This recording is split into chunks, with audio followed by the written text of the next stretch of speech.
Hello, hello, ladies and gentlemen. This is your girl Mitzi, and this is Mitzi. Let's think about it. Today we are thinking about emotional avoidance. That is a thinker and something that we really need to think about. And luckily, I have Michelle here who's going to help us think about this in a whole new way. So thank you so much, Michelle, for sharing your time and your perspective with me. But let's go ahead and dive right in. When you hear those words, emotional avoidance, what does that make you think about? Yeah. Well, so we're thinking about negative emotions, of course, right? Because we don't avoid joy and pleasant emotions. We obviously avoid negative ones. What does that mean? Includes anger, frustration, sadness, hopelessness, and all the rest. So when we feel those feelings, our inclination, because our brain and body is so uncomfortable, is we want to avoid it like the plague, right? And we do Mhm. all different kinds of lovely, mindful, mindy things in order to avoid it. We distract, we, um, we kind of tune ourselves out, we numb ourselves, we do all these different kinds of things because it's so uncomfortable. We avoid, of course. We also rationalize, right? We rationalize our behaviors and our thoughts too. So there's all different kinds of things that we do. And it's a very humanistic thing to do because our brains are wired for avoiding discomfort, right? And always being in safety. So we're going Mhm. to always kind of, we have the propensity to go to that space and avoid our negative emotions. Yeah, absolutely. And you're right. I think that is the biggest thing is that we find this stress reliever and just to try to not acknowledge it or we push it against on somebody else is like, oh, no, that I did not do nothing wrong. There's no reason for me to feel this way. But in reality, like we have to take everything in, like our anger, our sadness, they're tools, you know what I mean? It's safe to feel those emotions. It's our right to feel those emotions. They tell us something about ourselves that we won't normally know unless we are actually feeling those emotions. Like there are people out there that literally Yeah. cannot feel emotions at all. They're completely blank to it. So then the fact that we have the ability, majority of the people have the ability to feel feelings, to feel happy, to feel sad, to feel joy, to feel anger, to feel all the extremities that's in between. I think there needs to be a new way of really dealing with it and seeing it because at the end of the day we have to learn how to roll with the punches, you know what I mean? So it's just like I Yeah. guess what are some misconceptions that really comes with our emotions? Yeah. So one of them, I think a lot of what you just said is, one is it's a portal to our values.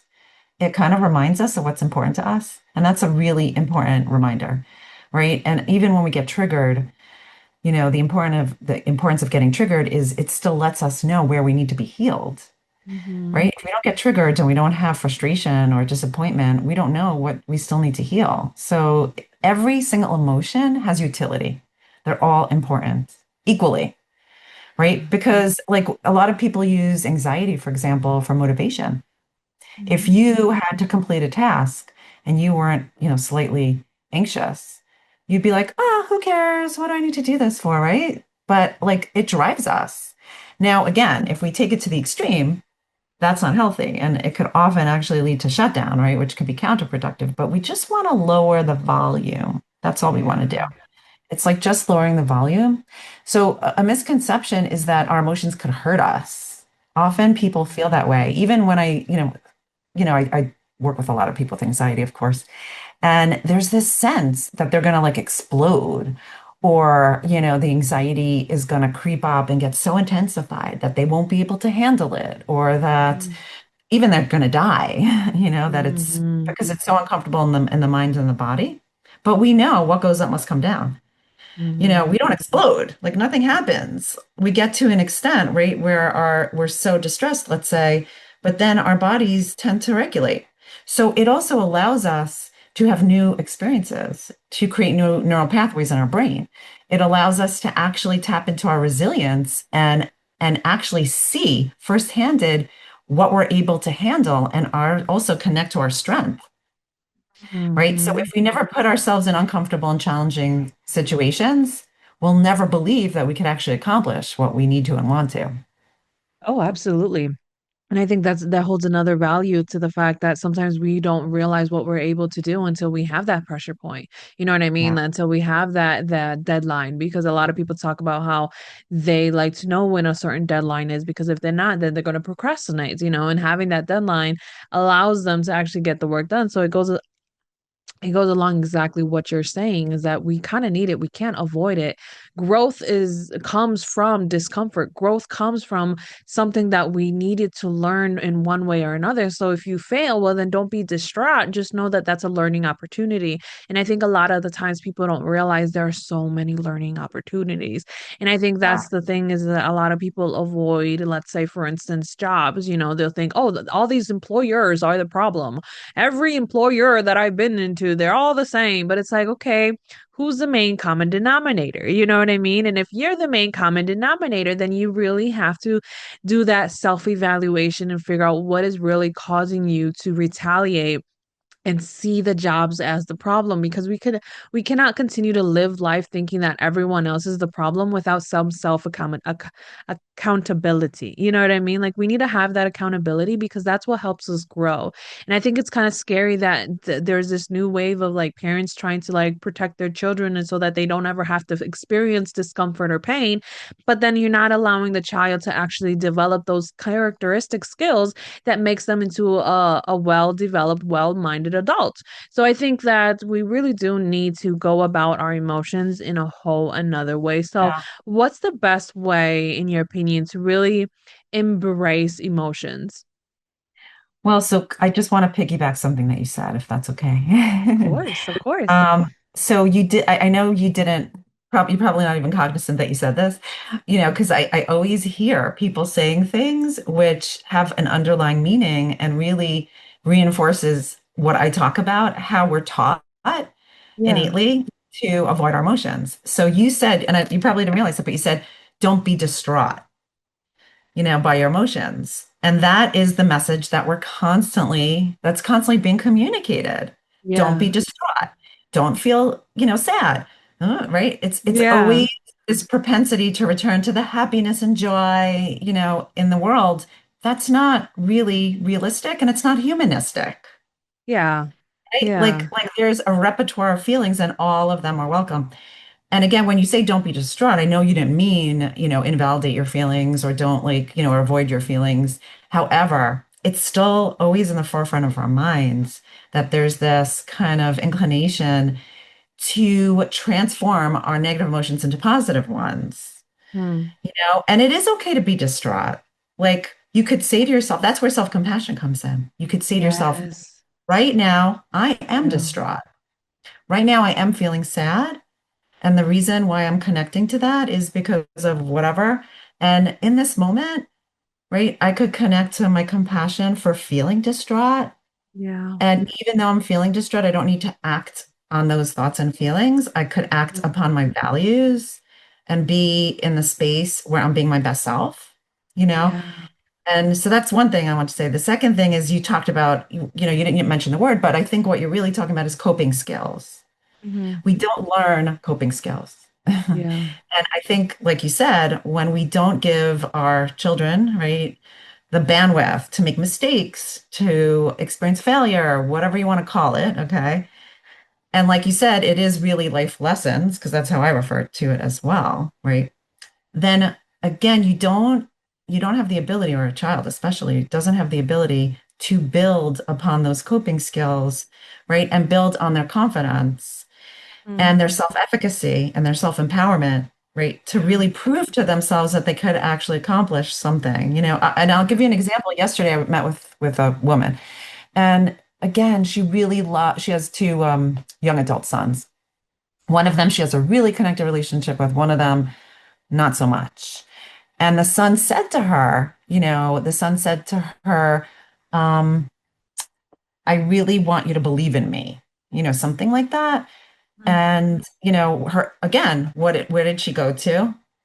Of course I believe in you, da, da, da, and she kind of, right? And I was like, were you really hearing him? Were you being relational with him? And she's like, what do you mean? And I said, do you know what he meant by believing in him? so she looked at me and she's like, no. I go, because I didn't know what he meant either. Like, I have no idea what that means. What does that even mean? That he wants you to believe it. And you're just saying, okay, but you don't even know what he's talking about. So how are you supposed to give him what he needs? Yeah. And she was like, oh, yeah, that's true. I was like, yeah, he was giving you a gold nugget. He Mm, was coming to you and telling you what he wants from you. A, because maybe he actually believes you could give it to him.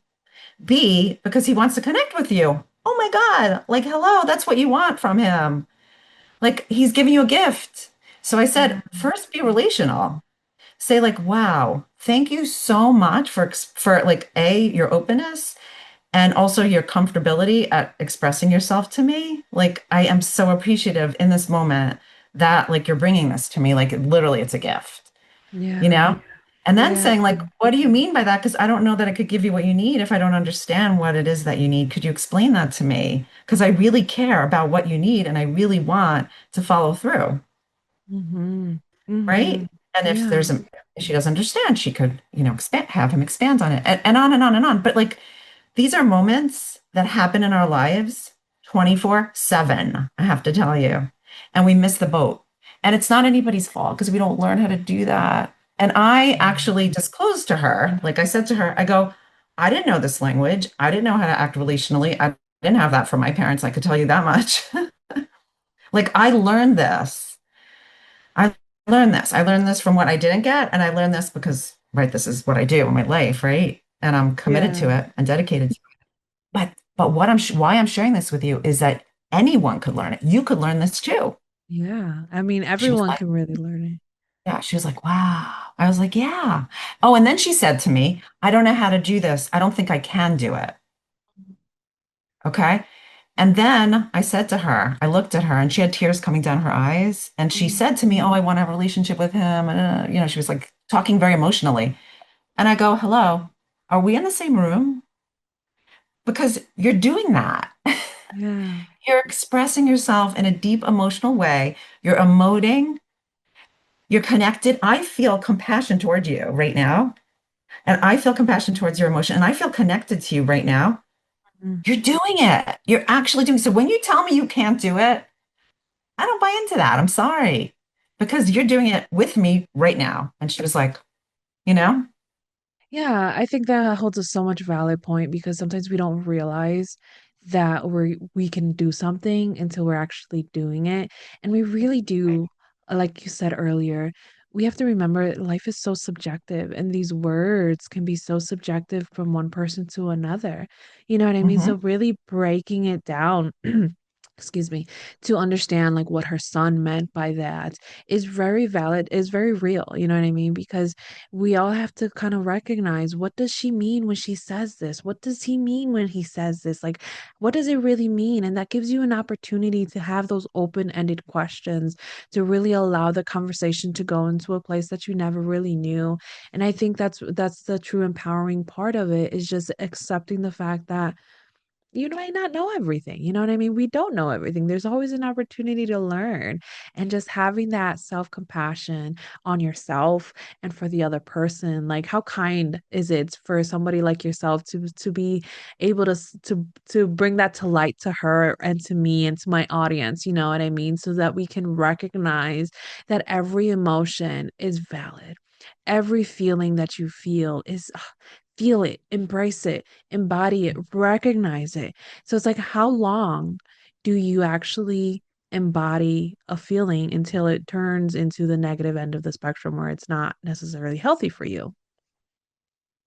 Well, that happens, when it's not healthy, right? Because because you find yourself like highly anxious or you're not challenging yourself in the way that you want, or you're not like living the life you want to live, right? You're avoiding things, you tend to be, unhappy most of the time. There's a lot of science and signals that let you know your body speaks. Oh my gosh, how many we ignore our body. Our body Um, tells us, and it's the portal again to our lives. Like it tells us we're uncomfortable. It tells us we have gut feelings and reactions that we like don't pay attention to because it's in our subconscious. We just ignore it. A good yeah. example, which makes me laugh, is I can't even like so sometimes I'll be sitting with clients like from like for hours, like 12 hours in a row or something. And then at the end of the day, all of a sudden when stop my sessions, my feet are killing me because the shoes that I'm wearing that day were uncomfortable, let's say. And I'm like, how did I not feel this the entire day? You know, why? Because I wasn't paying attention. I was so focused and on my clients and the work that I was doing that I didn't pay attention to my physicality. And the second then I stop when I'm not, distracted, oh my goodness, right? I feel the pain. That's what we go through. We have the innate ability to cut off, what we feel in our body and what we feel in our minds and our thoughts and our feelings. And we do it Yeah. really well. And a lot of people repress their feelings or kind of numb out their feelings. Yeah. It's actually a healthy adaptation and a healthy coping skill for when you need it. But unfortunately, we carry it with us into our adulthood and then it becomes counterproductive. So if you're finding that most of the time you're in distress or discomfort or you're not living the life you want to be living and you're not accomplishing the goals that you set out to accomplish, Hmm. you need to really learn how to regulate your emotions and you need to understand what's getting in the way. What are the barriers? Yeah, absolutely. You need to have that moment to really think about it. That really makes a big difference because it's like you said, we really do realize it, but it's after the fact, I mean, our subconscious does so much work that we don't even realize that it's working when it's working but it's working, thank goodness that it's working because man, if we actually paid attention to every little detail that goes on inside of us and outside of us, no one probably could get anything done, I mean, because we'll be stuck on just breathing alone. So it really does make it important to really regulate your emotions and pay attention to yourself. You deserve to just have that moment to just recognize what's going on within you and without of you because it matters, and it sucks that time is catching up to us because I really do feel like we can keep going down this avenue. But what can be some lasting words that you can leave us off with to keep on thinking? I think that life is so short, and I know this is right, simplistic, but life is so short. And I unfortunately have the opportunity to see how life plays out sometimes, right? Like things happen, just happens just because, right? And every Mhm. moment is so precious. Like we don't have time to waste, not even a moment, to not be in the present moment and to not nourish ourselves and our relationships. And I think that if you put the time, energy, effort, and intentionality, you can actually have the life you want. And anybody could have it. That's the amazing thing because we could actually change our neural pathways and our brain structure. We could change our behaviors. We could make connections. So I just always feel like hopefulness and joyfulness about the human condition. I feel like it's just so compelling and I love to see transformations and like the clients that I see and the work that I do and I love going to work every single day. Like it brings me so much joy, honestly. I mean, yeah, that's beautiful because you get that peace, that a mind that not only are you living out your dreams and your goals to just do this for yourself, but you're also doing it for other people. Like you're just shifting their heads. Just look this way and you'll be able to see it. There you go. Now you know what I mean? So yeah, that's so enjoyable and I love the fact that you talked about life is short and yes, it may be simple, but my father-in-law just passed away recently. He Sorry. died in his sleep, and so it made us very real to us that our present day is truly a present. It's a gift in itself. So take advantage of every day and don't disregard how useless something may seem because could be so purposeful or so grand to something else to a degree, you know what I mean? So everything has something that can truly be impactful in one way or another. So yes, thank you for that. And ladies and gentlemen, if you enjoyed this conversation as much as I did, because I sure did, go check out Michelle. I have access to her website. She has such great content on there. Oh my goodness, so much great content on there so that you can continue on thinking. Reach out to her if you feel like you need some type of regulating or just that shift in perspective. She's the lady to help you out with this. So with that being said, always, always, always keep thinking, y'all. Bye.